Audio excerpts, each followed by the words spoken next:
So there's this confusion between automation versus Gen AI versus traditional AI, right? I'm just trying to differentiate between these in this one.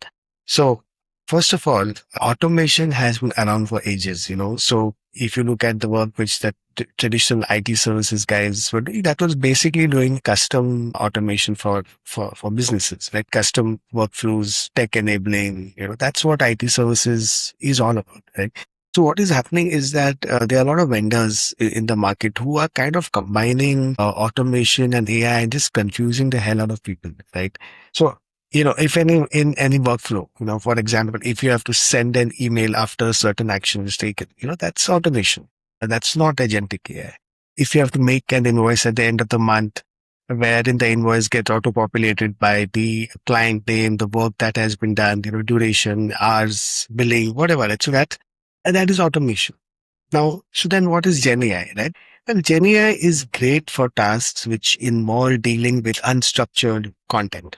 So things like just summarizing a certain piece of content or making a LinkedIn post out of a certain piece of content or image creation or now increasingly video creation. It is great for in development, in coding, where you have given like a top level command, and then based on that, a lot of the intermediate steps need to be coded. It is great for personalization when you have a certain piece of content and that has to be personalized to different people, different audiences. So that's the real promise of Gen AI. Of course, now because of the advances and the kind of training, it is now getting more and more into reasoning. It is now getting more and more into overall task management. But the promise of Gen AI is these kind of things.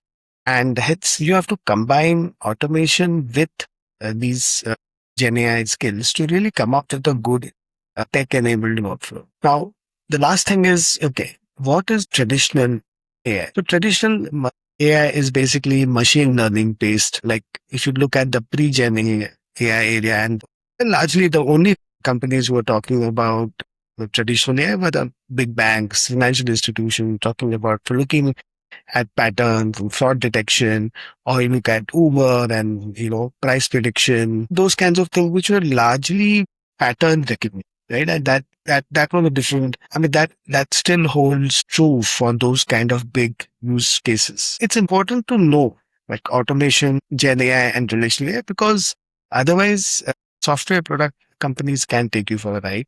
And the fact is that if you know which buckets the activities fall into, you can look for those kind of products. You can look for those kind of skills. And ultimately, remember today, the most valuable skill today is neither of these, the three things that I spoke about. It's about getting the architecture in place. Someone who can come and like a team which can come and which can understand what's happening, which can an architect the whole workflow and use the right pieces for the right kind of things. And a skill which you don't talk about is improving it, right? Once you have set up automation, how do you improve it? Because that's when the gains will really happen.